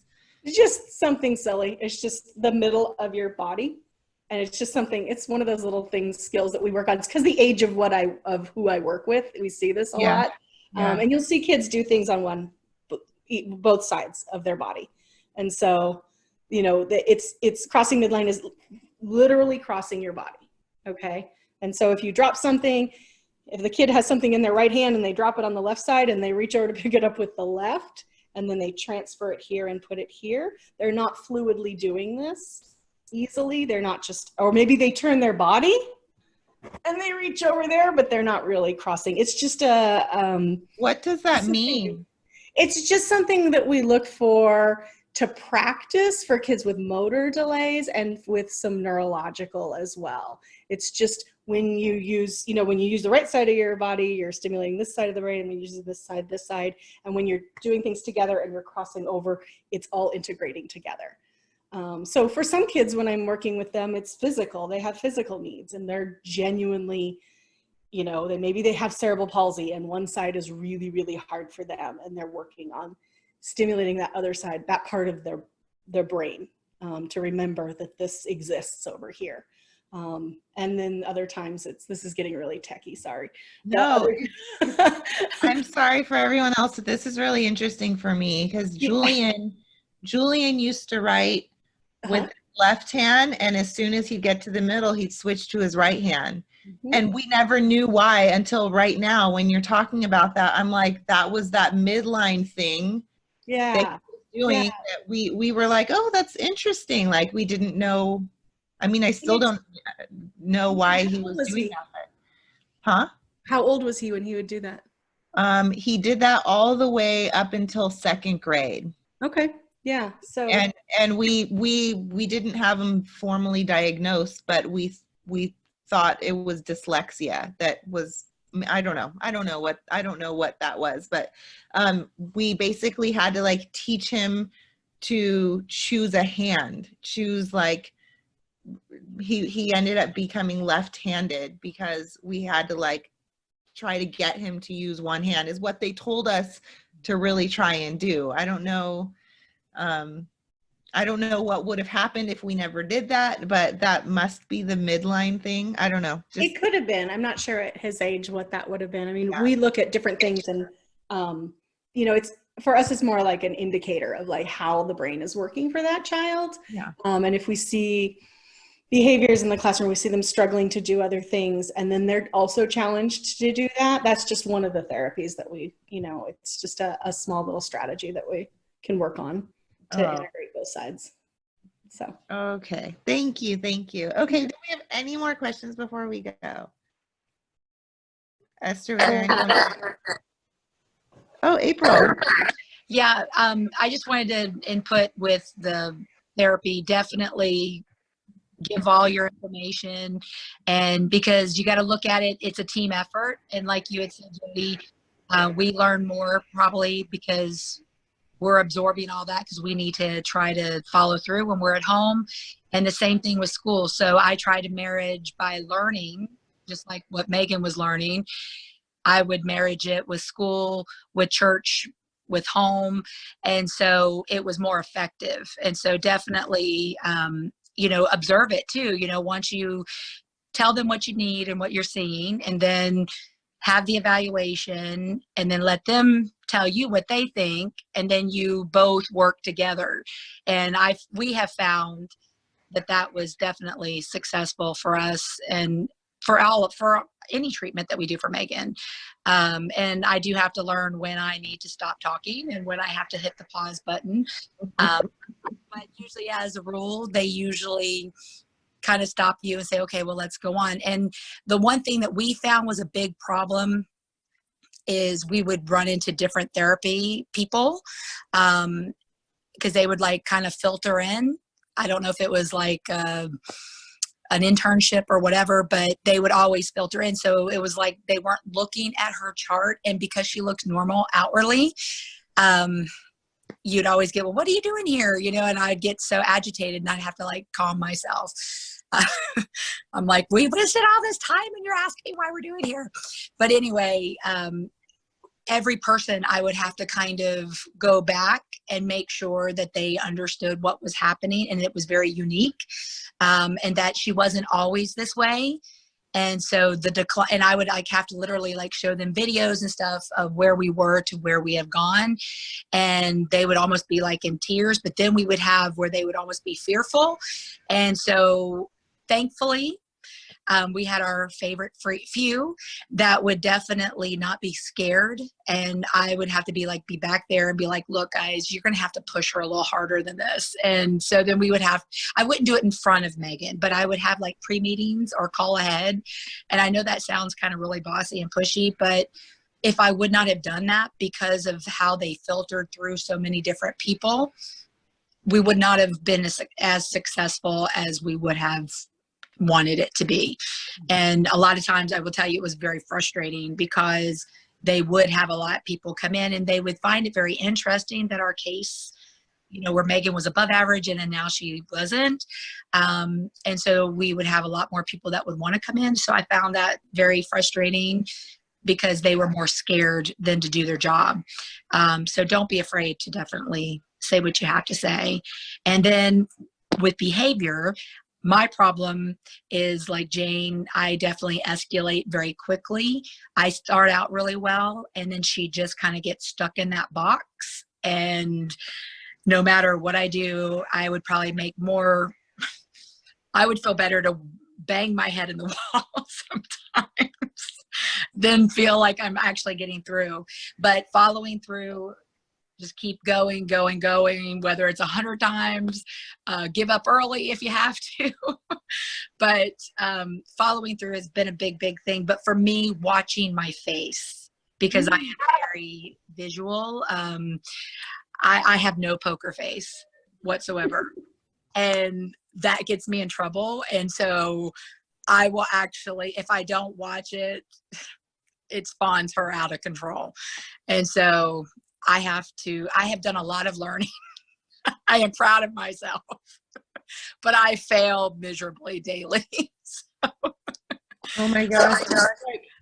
It's so hard. It's the struggle. I think, having a daughter, and Zach is really good at seeing that coming with me. And he's like, I got this. I'll take it with Remy. I'm like, thank you. And then I disappear and he's like, we're just Yeah, Jimmy's the same way. He's the one that he thinks before he speaks, and he's like, okay, honey, won't you go take a bath? He's real good. And then I get mad at him because I'm like, why are you so calm? We balance each other very well. That's amazing. I have a good teammate. Yeah. Well, you also let him go sleep in the room across the hall on the twin bed all by himself. You made that sound earlier like it was a punishment. And I was like, wow, that actually sounds kind of like respite, Hey, so you're taking care of him too. Don't worry. We sneak over and we have our time. Not doing with any. He is not. He's doing okay. He's taken care of. But it's hard to balance that, to be mom and wife and teacher. So my heart goes out to all of us that are having to just do things different. Different is hard to grasp at times. Yeah, for sure. So, just do the best you can. You're more than that, April. You're like an advocate, and you're a doctor and a therapist. And I have everyone, April is one of the gangster moms who, she'll go up in front of the board and speak, about her daughter, and she's educating people, and she's raising funds, and she's teaching her daughter, and she's managing the household, and you do all of the things, April. Hats off for sure. But I do try. I tell you, the key that I could say that keeps me on track, if it's in my phone and it's on a schedule, if it's in the schedule, it will happen. And I always have my 15-minute, 30-minute reminder that it's coming up so I can transition. But if it is not in the calendar, it does not happen.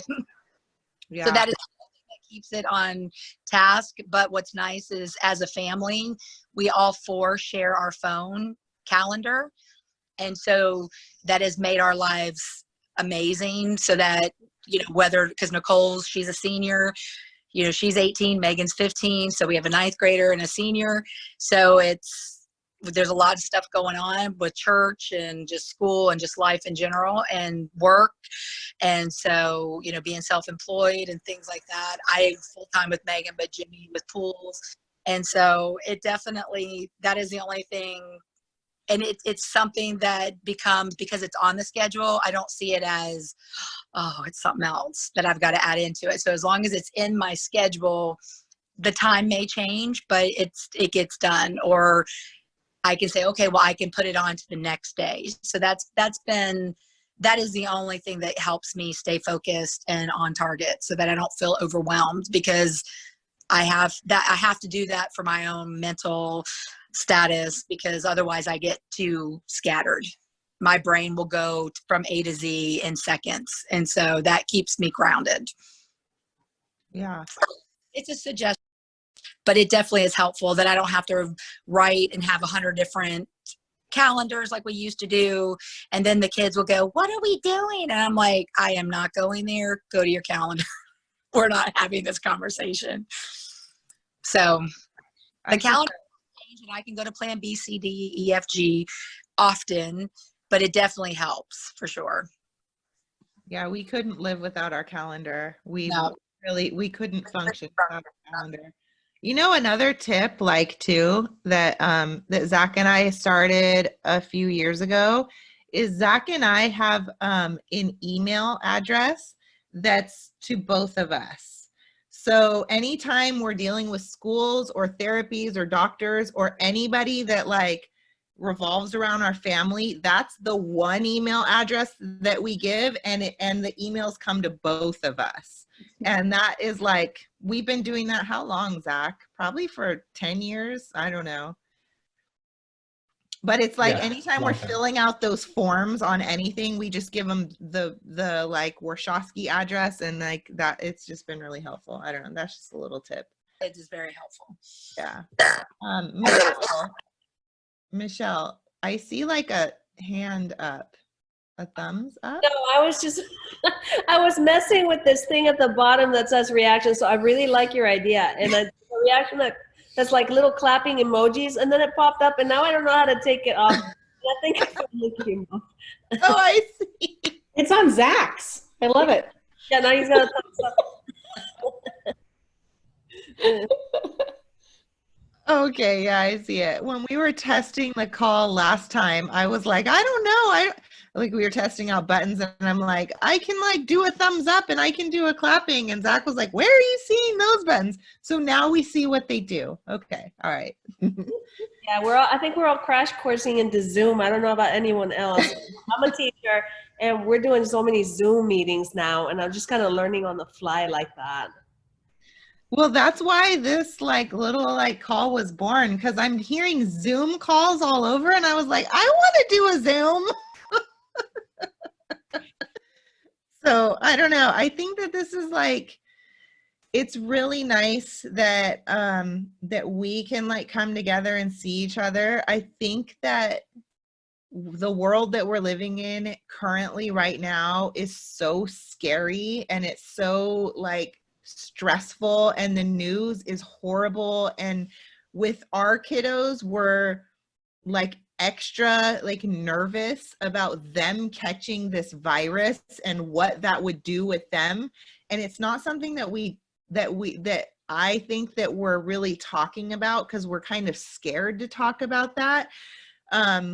We're just praying that our kiddos, that doesn't happen. Totally, like, I think that's something that none of us are really talking about. It's totally fine.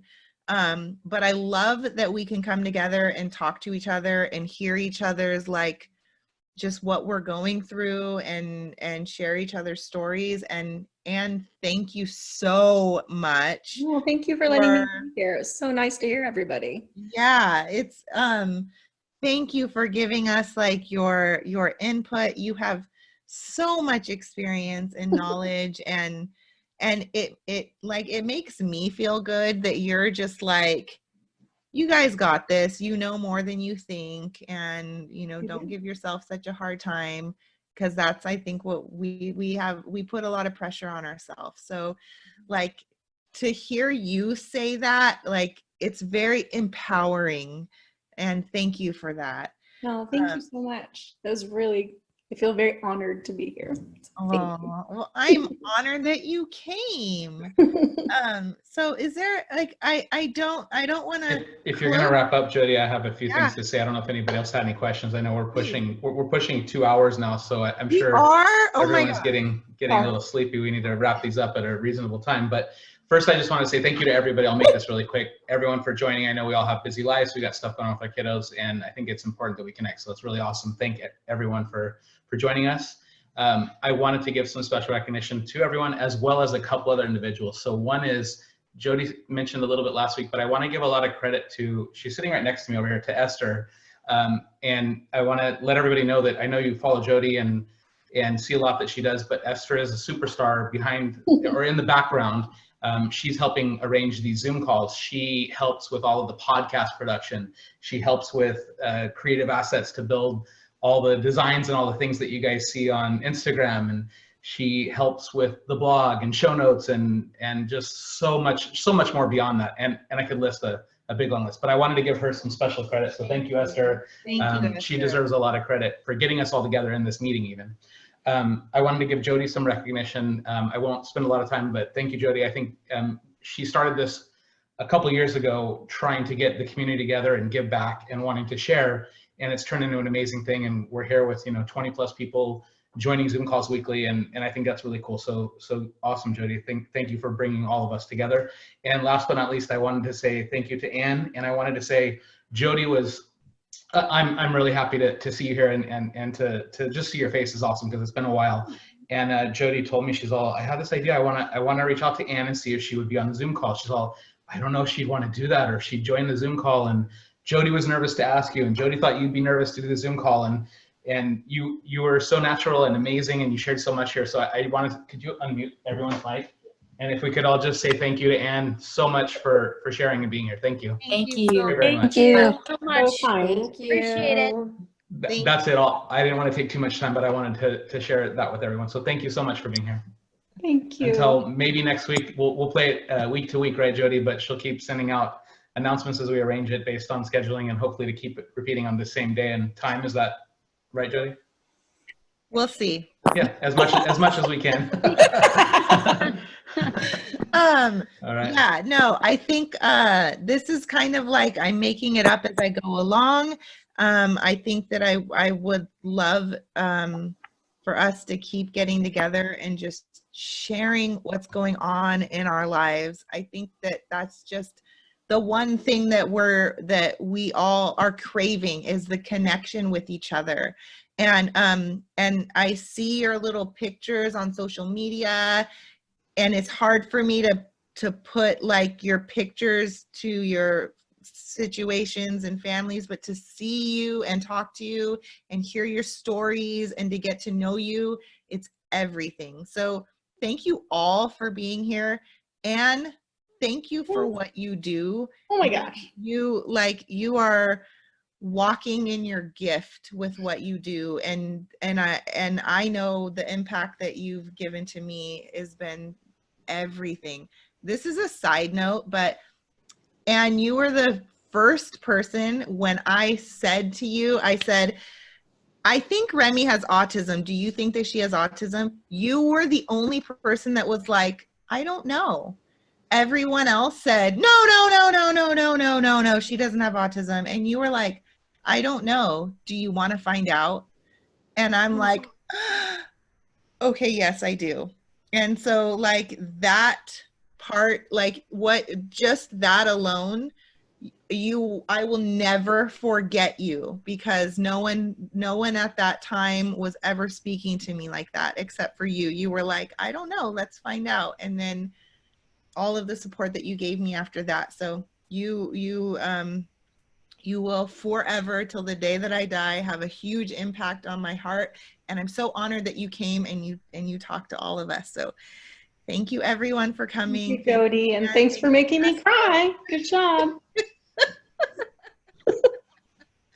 And yay for our internet. You guys are amazing. Thank you. Okay, everyone. Oh, wait, before we go. If you want to reach out to Anne, Anne is a ghost on social media. So No, remember we found. yes. Okay. She dug up an old Instagram account that so connect with her on Instagram. Let me see. Esther sent that in the group chat already. It has all of Anne's information if you look in the chat. Thank you, Esther. Oh yes.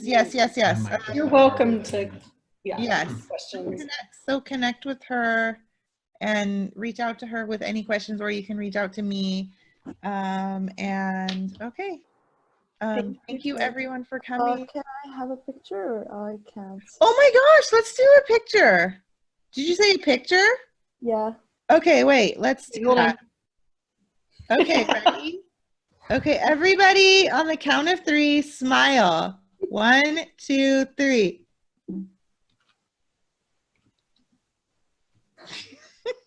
Did that work? Okay, 1, 2, 3. Yeah. I just screenshotted a picture too. Thank you for the reminder. Awesome. Okay, well, good night. It's time to go back to bed. Yeah. Good night. Yeah, actually. Good night. Good night, everybody. Night. Thank you. Bye.